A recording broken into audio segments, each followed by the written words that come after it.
Teman-teman yang baru melihat video ini adalah channel Hydrographic Surveyor, di mana channel ini membahas tentang kegiatan survei dan pemetaan laut.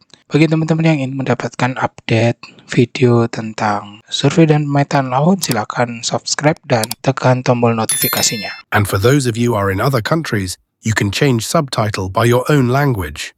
Baik, kita lanjutkan. Kali ini sesi ketiga. Memang pembahasan tentang pengerukan atau desain channel dredging ini sangat panjang sekali. Saat ini yang saya ingin bahas adalah tentang slope atau kemiringan pada desain channel dredging. Di sini pada pedoman teknis pengerukan dan reklamasi dari Dirjen Hupla tahun 2006 ada klasifikasi tanah lempung, pasir, kerikil, dan batu. Kemudian di sini ada nilai N kurang dari 4 sampai nilai N lebih dari 25 dan seterusnya. Kemudian di sini ada jenis tanah, very soft, medium, stiff, hard, dan lain sebagainya. Kemudian baru kalau di sini ada klasifikasinya, maka slope yang diterapkan adalah sebagai berikut. Nah, ini akan saya jelaskan secara detail ya. Kalau yang warna kuning ini dari batas hitam yang kanan sampai yang kiri, ini adalah area survei kita yang rencana akan dikeruk, maka dibutuhkan space untuk mendesain atau merencanakan slope kemiringan. Nah, seperti ini ya, slope kemiringan ini. Atau kalau saya ilustrasikan pada gambar secara vertikal, kurang lebih seperti ini. Nah, slope kemiringan ini. Karena ini memang persyaratan pengerukan itu sudah dijelaskan di sini di pedoman teknis pengerukan dan reklamasi. Kurang lebih seperti itu. Kemudian nilai N ini apa? Mungkin bagi teman-teman yang belum tahu, nilai N itu merupakan penetrasi residence yang disimbolkan dengan huruf N, di mana nilai N itu adalah jumlah atau nilai atau parameter tertentu dalam pengukuran atau perhitungan. Dalam hal ini, nilai N ini itu adalah jumlah pukulan yang diberikan oleh hammer ini pada pipa untuk melakukan NSPT. SPT ini apa? Standard Penetration Test. Dia melakukan pukulan, jadi si berat hammer ini sekitar 63,5 kg.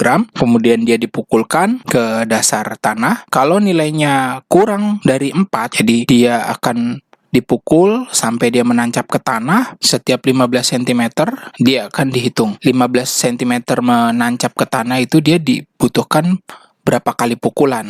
Nah, kalau ini kurang dari 4, berarti artinya tanahnya lunak. Kurang lebih ilustrasinya seperti ini.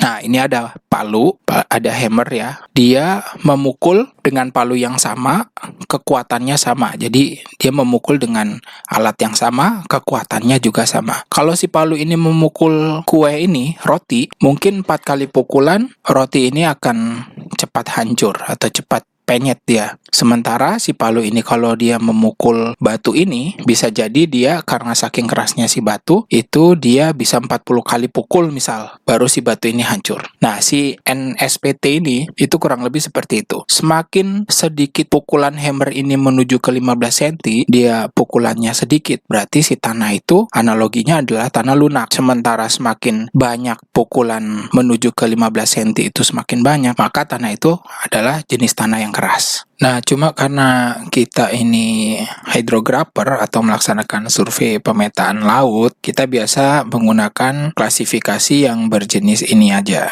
Jadi kita tidak perlu melaksanakan NSPT, karena NSPT ini biasanya dia untuk meneliti atau melihat karakteristik soil yang ada di darat, kebanyakan digunakan di darat gitu mungkin, atau untuk melaksanakan reklamasi dan lain sebagainya. Nah, kalau kita yang di bagian survei laut itu kita cukup mengambil atau melaksanakan kesimpulan dari hasil jenis karakteristik tanah atau slope yang akan diterapkan dari hasil pengambilan sedimen. Nah, sedimen ini kita bisa mendapatkan inputan datanya dari mengambil sedimen, kemudian kita bawa ke laboratorium dan kita olah menggunakan segitiga sifat seperti ini, baru nanti hasilnya kita dapatkan jenis karakteristik seabednya seperti apa, baru kita terapkan slope yang berlaku.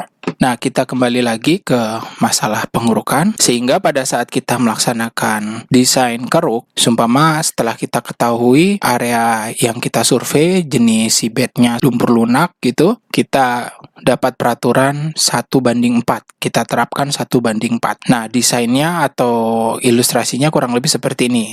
Ini vertikalnya 1, horizontalnya 4. Dan ini itu akan berbanding lurus dengan kedalaman keruk yang kita rencanakan. Sumpama kedalaman keruk adalah 12 meter ya. Kita dari sumpama si bednya ini kurang lebih dia 7 meter. Dari 7 meter mau kita dalamkan menjadi 12 meter. Jadi 12 meter ini akan dikalikan 1, kedalamannya vertikalnya 12 meter. Dan slope kemiringannya ini berarti 4 kali 12. Sehingga yang didapat 48. Kurang lebih seperti ini ya. Nah, ininya satunya kali 12, ininya 4 kali 12. Hasilnya 48. Kemiringannya kurang lebih kita kayak cari sisi miring segitiga. Jadi hasilnya 49,5. Selanjutnya, sehingga jika ini area survei kita, kemudian ini adalah slope yang harus diterapkan sesuai dengan peraturan tadi itu, peraturan pengerukan. Ini slope-nya, dan yang akan dikeruk adalah area yang tengah ini setelah dia dikurangi panjang slope 48 meter ini.